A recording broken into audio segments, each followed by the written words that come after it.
Hemos estado desenterrando los asombrosos restos de un complejo eclesiástico bizantino. La iglesia ocupa una superficie de aproximadamente 1,5 dúnam. Y si les dijera que, enterrada bajo siglos de lodo y silencio, ha resurgido una sola inscripción, apenas unas líneas en griego antiguo, que podría sacudir los cimientos de la teología cristiana. No en Roma, no en teoría, sino en Galilea, donde todo comenzó. Los arqueólogos acaban de descubrir lo que algunos consideran el hallazgo bíblico más importante desde la llegada a la luna. Una iglesia bizantina de 1500 años de antigüedad, oculta cerca del mar de Galilea, posiblemente construida sobre la ciudad natal de Pedro, Andrés y Felipe. En su interior, un mensaje congelado en el tiempo, un mosaico tan prístino que podría haber sido escrito ayer, declarando a Pedro no solo apóstol, sino jefe de los apóstoles, portador de las llaves del reino de los cielos. Esto no es solo historia, esto es dinamita teológica, un mensaje divino codificado en piedra que podría haber inclinado la balanza en uno de los debates más controvertidos de la historia del cristianismo. ¿Qué significa y por qué nadie habla de ello? Permanezcan atentos, porque esto lo cambia todo. El descubrimiento que sacudió los cimientos. De vez en cuando surge un descubrimiento que no solo nos informa, sino que nos interpela. Este es uno de esos descubrimientos. Durante más de un siglo, teólogos, eruditos y peregrinos han debatido sobre la ubicación de una ciudad fundamental en la historia del Evangelio, un lugar llamado Betada, mencionado varias veces en el Nuevo Testamento y reconocido como la ciudad natal de 3 apóstoles, Pedro, Andrés y Felipe. Juan 1:44 lo afirma claramente. Ahora bien, Felipe era de Betada, la ciudad de Andrés y Pedro. Pero, ¿dónde se ubicaba exactamente Betada? Esta pregunta ha sido un enigma constante en los estudios bíblicos. Las teorías eran numerosas, las pruebas escasas y los debates a menudo inconclusos. Hasta ahora, en la costa norte del mar de Galilea, cerca de las aguas que una vez recorrieron los pasos de Cristo, un equipo de arqueólogos, liderado por el profesor Moray Avium y el doctor Stephen Notley, desenterró las ruinas de una iglesia de la época bizantina, oculta bajo capas de tierra durante más de 1400 años. Y dentro de esta iglesia, lo que encontraron no era simplemente arqueológico, era un hallazgo teológico. En el centro del antiguo mosaico, grabada en griego antiguo, brillaba una inscripción que se refería directamente a Pedro, no solo como apóstol o seguidor, sino como el principal de los apóstoles y el portador de las llaves del reino de los cielos.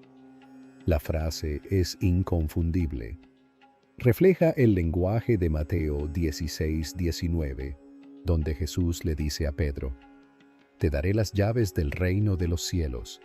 Todo lo que ates en la tierra quedará atado en el cielo, y todo lo que desates en la tierra quedará desatado en el cielo». El descubrimiento es extraordinario, no solo por su contenido, sino también por su perfecto estado de conservación. El mosaico, intacto durante 14 siglos, parece recién creado. Sus líneas son nítidas, sus letras definidas, su mensaje inmaculado por el paso del tiempo, como si hubiera sido sellado por la providencia, esperando a la generación adecuada para descubrir su significado. Destacados teólogos y arqueólogos han expresado una mezcla de asombro y solemnidad. El doctor Craig Evans, experto en el Jesús histórico, ha señalado que este podría ser el vínculo arqueológico más claro jamás encontrado con la casa de Pedro. Y el doctor Notley, codirector de las excavaciones de ERH, comentó: «No se trata solo del mosaico, se trata de lo que confirma. La iglesia, el pueblo, la gente, todo encaja ahora. Pero para comprender por qué este momento es tan trascendental, primero debemos explorar por qué la historia de Bethsaida es uno de los mayores misterios de la arqueología bíblica. Bethsaida, perdida y encontrada a través del tiempo. Bethsaida, antaño un bullicioso pueblo de pescadores, cuyo nombre significa casa del pescador en arameo, resulta apropiado para la ciudad natal de hombres cuyas vidas cambiarían para siempre gracias a un maestro galileo. Según los evangelios, Betesda era un lugar de milagros donde los ciegos recuperaban la vista. Marcos 8, 22. Donde miles de personas fueron alimentadas con pan y peces. Lucas 9, 10 a 17. Y donde Jesús mismo caminó cerca sobre la superficie del agua. Sin embargo, Betesda es también una de las pocas ciudades que Jesús maldijo explícitamente. ¡Ay de ti, Betada! Si los milagros que se realizaron en ti se hubieran hecho en ti y Sidon, hace tiempo que se habrían arrepentido. Tras esta ominosa condena, la ciudad desaparece del relato del Nuevo Testamento y poco después, de la historia misma. Durante la Edad Media, los peregrinos buscaban su ubicación, guiados únicamente por leyendas fragmentadas y tradiciones devocionales. Pero nunca se llegó a un consenso. La tierra había engullido el pueblo y, con él, una parte de la geografía física del Evangelio. En el siglo XIX, investigadores alemanes y estadounidenses propusieron Ethel, un montículo situado a casi 2 kilómetros tierra adentro de Galilea, como posible emplazamiento. Sin embargo, esta elección planteaba problemas. La distancia al agua era considerable. Más importante aún, el sitio carecía de restos romanos claros del siglo I que lo situaran en la época de Jesús. Y para un pueblo de pescadores, su ubicación tenía poco sentido. El verdadero cambio se produjo tras la Guerra de los 6 días de 1967, cuando la región se reabrió a la exploración. Las prospecciones israelíes comenzaron a señalar un candidato más prometedor, el Arj, una zona baja mucho más cercana al mar de Galilea. Fragmentos de cerámica, vidrio y mosaicos empezaron a sugerir una ocupación continua durante siglos. Pero no fue hasta principios de la década de 2000, después de que el Papa Juan Pablo II sobrevolara la región y fuera recibido por el equipo de excavación, que la atención se disparó. Se le obsequió con una réplica de una antigua llave de bronce descubierta en el yacimiento. Un gesto cargado de simbolismo que alude a la autoridad de Pedro y a la promesa de Mateo 16. En 2016, un equipo arqueológico formal, respaldado por instituciones como la Universidad de Nebraska en Omaha, inició una excavación a gran escala en el Araj. Durante su primera temporada, hallaron claros vestigios de la presencia romana, incluyendo monedas y herramientas que datan del siglo I después de Cristo. Para 2018, sus excavaciones habían descubierto los cimientos de una basílica bizantina, así como restos de unas termas, habitaciones para huéspedes y un complejo público. Y entonces aparecieron las inscripciones. El texto griego, rodeado por un delicado marco de mosaico geométrico, contiene una oración a un hombre llamado Constantino. No el emperador, sino probablemente un mecenas local. Menciona a Pedro en términos inequívocos: jefe de los apóstoles, poseedor de las llaves de las esferas celestiales.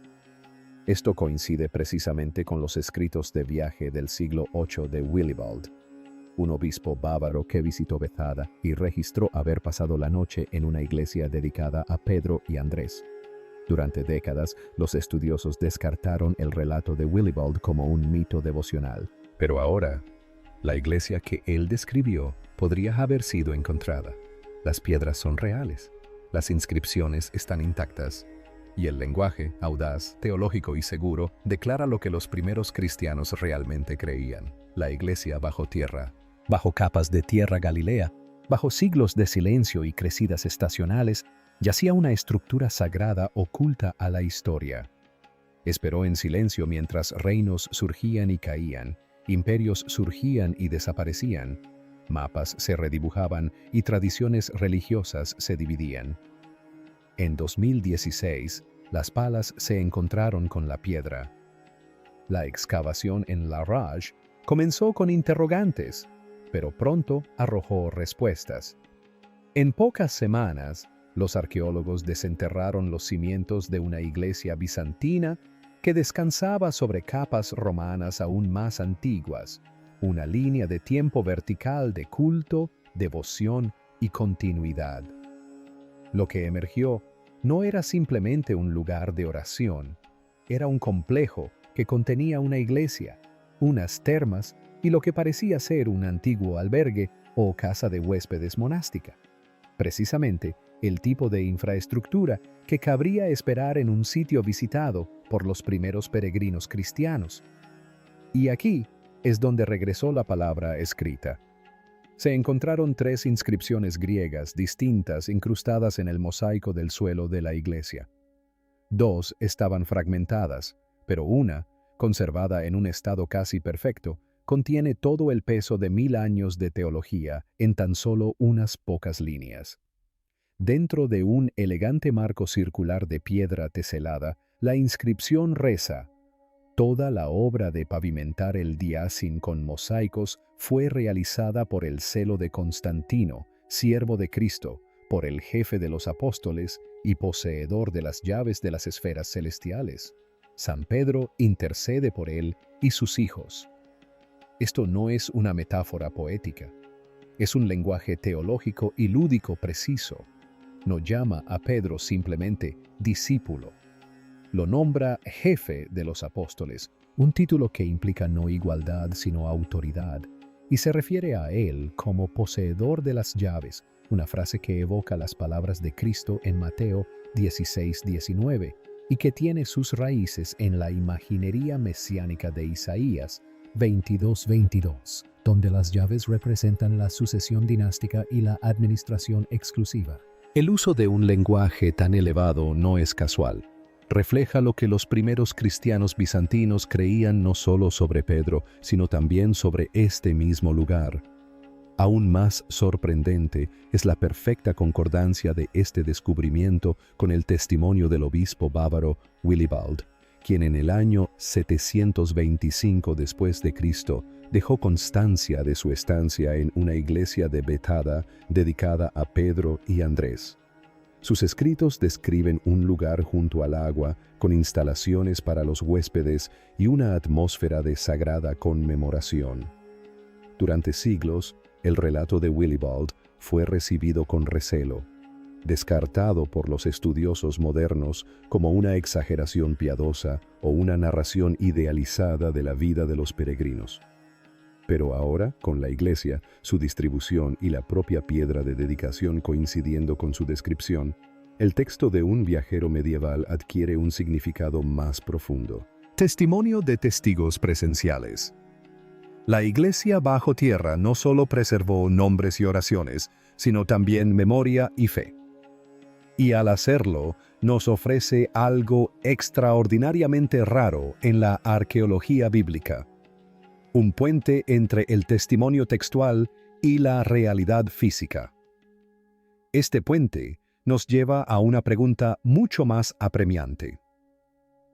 No solo qué es este lugar, sino por qué es importante. Porque una vez que confirmamos el sitio, debemos preguntarnos qué confirma. ¿Por qué esto importa? Una cosa es descubrir las ruinas de una iglesia antigua, y otra muy distinta es encontrar esa iglesia construida directamente sobre una aldea del siglo I. Una aldea que coincide con los evangelios tanto en ubicación como en historia. Una aldea que bien podría ser la ciudad natal de Pedro, Andrés y Felipe.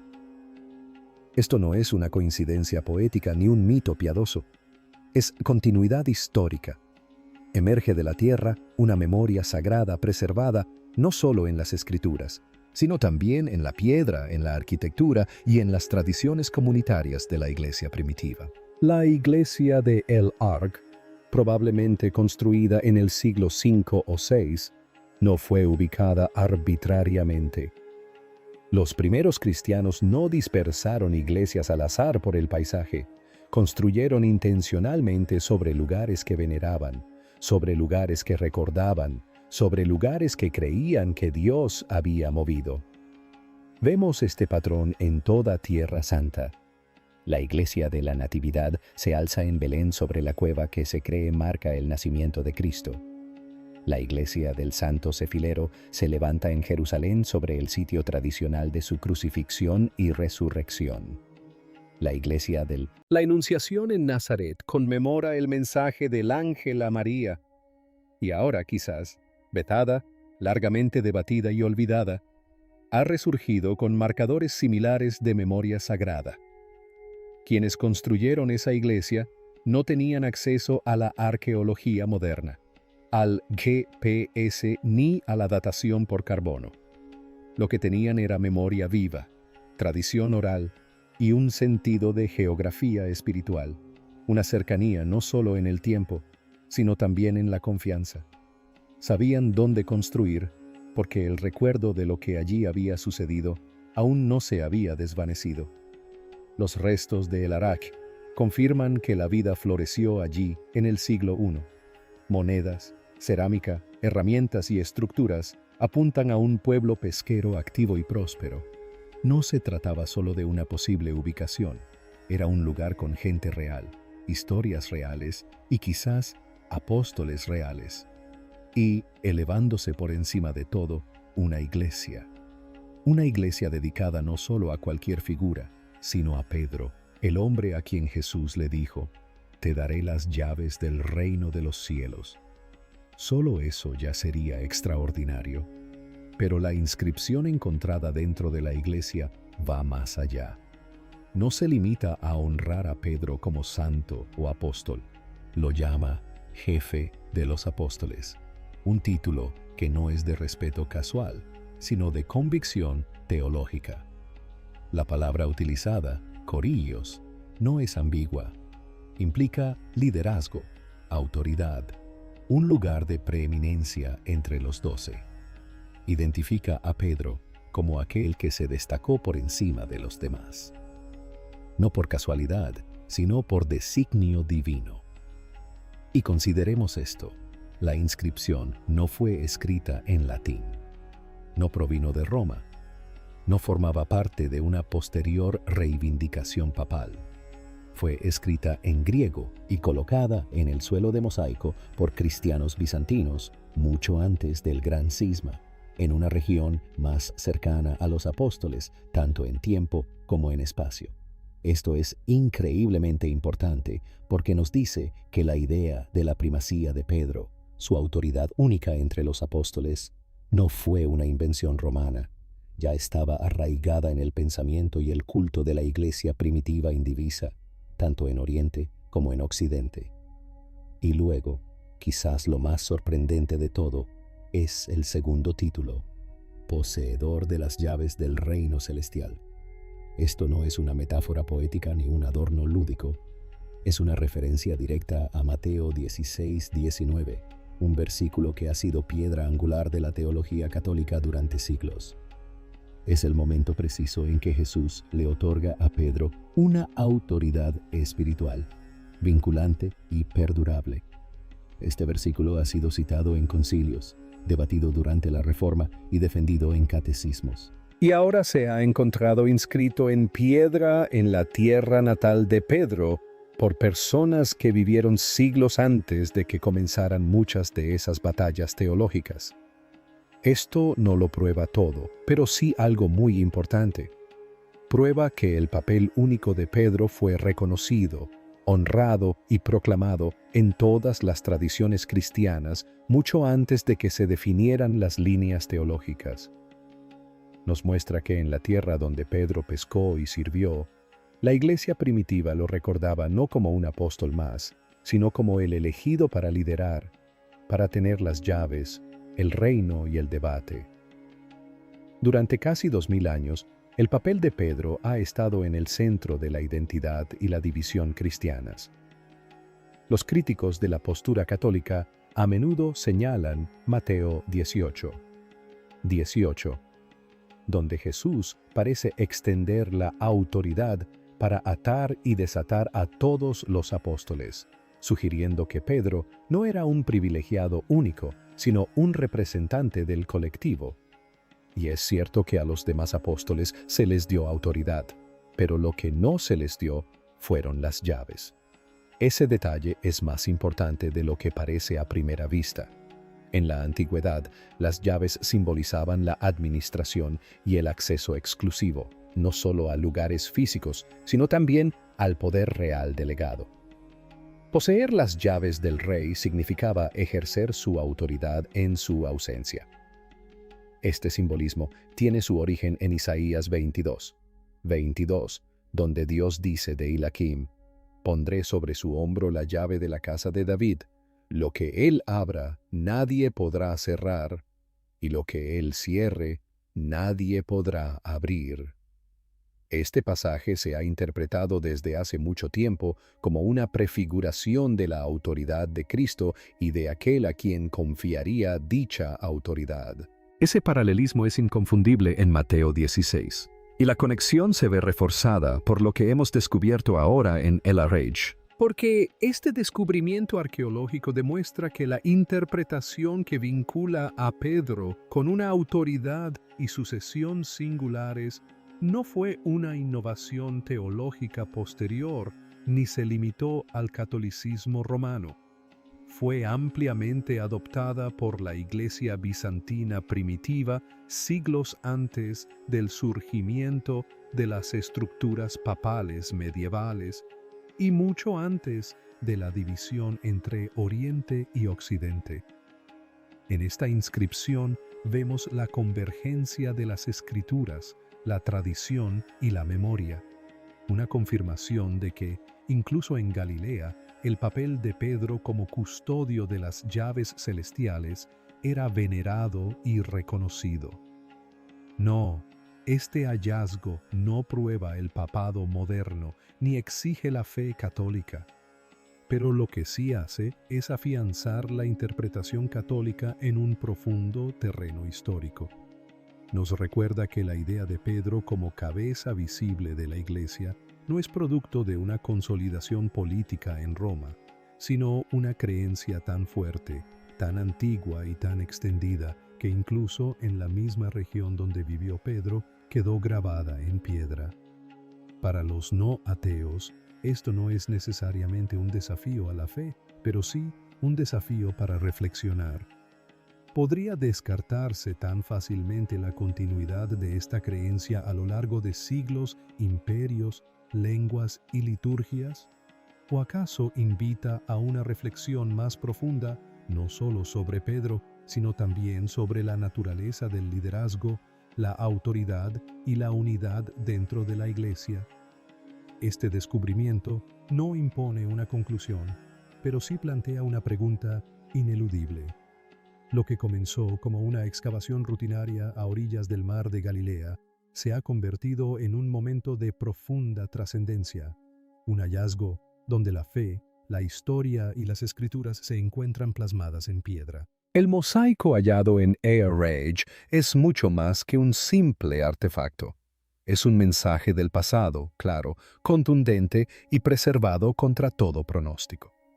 Sus palabras afirman no solo el nombre de Pedro, sino también su papel, su autoridad y el recuerdo que los primeros cristianos atesoraban con convicción. Esto no se trata solo de geografía, no se trata solo de arqueología, se trata de la continuidad de una creencia que abarca imperios, siglos y continentes, y que ahora se confirma en la misma tierra donde se originó. En una época en que muchos cuestionan la fiabilidad de la tradición sagrada, esta sencilla inscripción resuena como un trueno silencioso, un recordatorio de que la Iglesia primitiva recordaba más de lo que creíamos y conservaba más de lo que imaginábamos. Como dijo un lector, es lo más importante que he leído desde el alunizaje, porque en ese momento el pasado no solo se recordó, sino que se reveló. Y ahora nos queda la pregunta no de si sucedió, sino de qué haremos con lo que ahora sabemos. La historia y la fe han chocado y la situación aún se está normalizando.